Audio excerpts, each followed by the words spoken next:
김광균의 노신이라는 작품입니다. 우리 시를 읽을 때 항상 화자가 어떤 상황에 처해 있는지라고 하는 그 상황과 그다음 그 상황에서 느끼는 정서라고 하는 거. 그래서 결국 세 가지죠. 네, 화자, 그다음 상황, 그리고 정서. 요 세 가지를 연결지어서 읽어내 보시고요.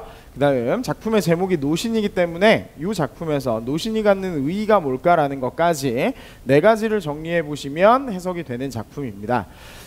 먼저 내용으로 들어가 보시면 시를 믿고 어떻게 살아가나 서른 먹은 사내 하나가 잠을 못 잔다 라 그랬어요. 그러면 자 여기서 서른 먹은 사내에다가 밑줄을 그어 보시고요. 시를 믿고 어떻게 살아가야 하는가 라고 하는 걸 고민하고 있는 서른 먹은 사내가 잠을 못 잔다 라고 이야기하고 있죠. 그러면 우리가 알 수 있는 건 이 서른 먹은 사내라고 하는 게 결국 이 시의 화자가 되겠구나 라 그래서 화자는 그럼 정리해보면 젊은 시인이라고 하는 사람이 서른 먹었으니까 젊은 거죠. 젊은 시인이 네, 화자가 되겠고요. 여기서 읽어낼 수 있는 정서라고 하는 거 뭔가 고뇌에 차 있는 상황이구나.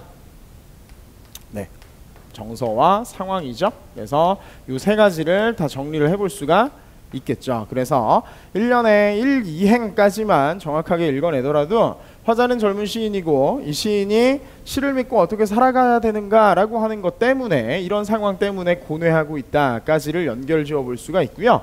그 다음으로 가시면 먼 기적 소리 처마를 스쳐가고 잠드는 아내와 어린 것들의 벽에 맡에 밤눈이 쌓여 내리나 보다 라 그래서 밤눈이 쌓여 내리나 보다 해서 밤눈이죠. 밤에 내리는 눈인데 밤 역시 부정적 의미이겠고요. 마찬가지로 눈이 내려 쌓인다 라고 하는 것도 춥고 쓸쓸함을 환기하는 거기 때문에 여기서는 밤눈 자체가 뭔가 고뇌를 심화시키는 역할을 해주고 있구나 라고 생각을 해볼 수가 있겠죠. 자, 그 다음 무수한 손에 뺨을 얻어맞으며 항시 곤두박질해온 생활의 노래 지나는 돌팔매에도 이제는 피곤하다 라 그래서 자 생활의 노래 이제는 피곤하다 라 그래서 이 생활의 노래라는 건 결국 작품에서 시인이기 때문에 생활과 관련된 뭐 시의 내용이 될 수도 있고요. 그대로 그냥 생활 자체로 읽어내신다면 이게 이제는 피곤하다 힘들어졌다 라고 하는 정서가 나타난다 라고 볼 수 있겠죠. 자, 그 다음 먹고 산다는 것 너는 언제까지 나를 쫓아오느냐 라 그래서 자 놓치시면 안 되는 부분이에요. 먹고 산다는 것에다가 네모칸 쳐보시면 자 처음에 일행의 내용과 연결을 지어보면 시를 믿고 어떻게 살아가나 라 그랬죠. 자 그러면 이것과 대응되는 게 바로 먹고 산다는 문제인 거겠구나 라는 걸 읽어낼 수가 있으니까 결국 앞에서 찾아냈던 이 정서라고 하는 것 고뇌하고 있다라고 하는 얘기는 결국 살아가는 문제 때문에 생활과 관련된 문제 때문에 시인은 고뇌하고 있고 뭔가 고민하고 있는 상황이겠구나 라는 것까지를 생각해 볼 수가 있겠죠. 그래서 1년에서는 우리가 읽어낼 수 있는 거 젊은 시인이 먹고 산다라는 문제 때문에 시를 써야 되는가 라고 하는 걸 계속 고민하고 있다 라고 하는 것까지를 정리해 볼 수가 있겠죠.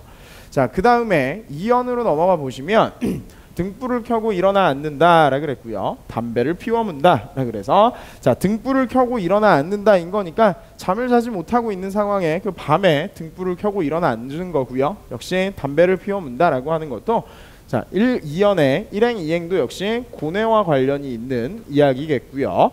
쓸쓸한 것이 우장을 씻어내린다 라 그래서 쓸쓸하다 라고 하는 이 감정까지도 같이 생각을 해볼 수가 있겠죠. 자, 그 다음 세 번째로 이 작품에서 네 번째로 선생님 처음에 중요하다라고 얘기했던 거죠. 작품의 제목이 노신이죠. 그러면 여기서 이제 노신이 처음 등장한 거죠. 노신이여 라 그래서 자 네모칸 쳐보시면 노신의 의미를 한번 찾아봅시다.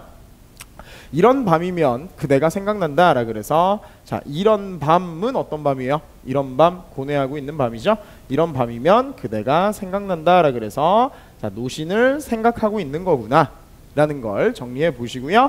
그 다음 온 세계가 눈물에 젖어 있는 밤 상해 호마로 어느 뒷골목에서 쓸쓸히 앉아 지키던 등불이라 그래서 자 상해 호마로 어느 뒷골목에서 라고 얘기했으니까 화자의 상황은 아닌 거죠. 화자는 지금 밤에 고뇌하고 있는 상황이고요. 그러면 상해 호마로 어느 뒷골목에서 쓸쓸히 앉아서 지키던 등불이다 라고 하는 건 결국에 이 장면은 노신과 관련된 이야기겠구나 라는 걸 생각하셔야 되겠죠. 그래서 노신과 관련된 이야기로 눈물에 젖어있는 밤에 상해 호마로의 뒷골목에서 혼자 쓸쓸히 지키고 있었던 등불이다 라 그래서 결국 이 노신이 이 등불을 혼자 앉아서 지키고 있었나 보다 까지 생각해 보시면, 자, 등불이 나에게 속삭인다 라 그래서, 자, 여기서 요 등불 같은 거죠. 여기서 노신이 지키던 등불이고요. 여기서도 등불이라 그랬는데 이 등불이 나에게 속삭거린다 라 그래서, 등불이 이때 노신이 지키던 등불이 나에게도 속삭인다 라 그랬으니까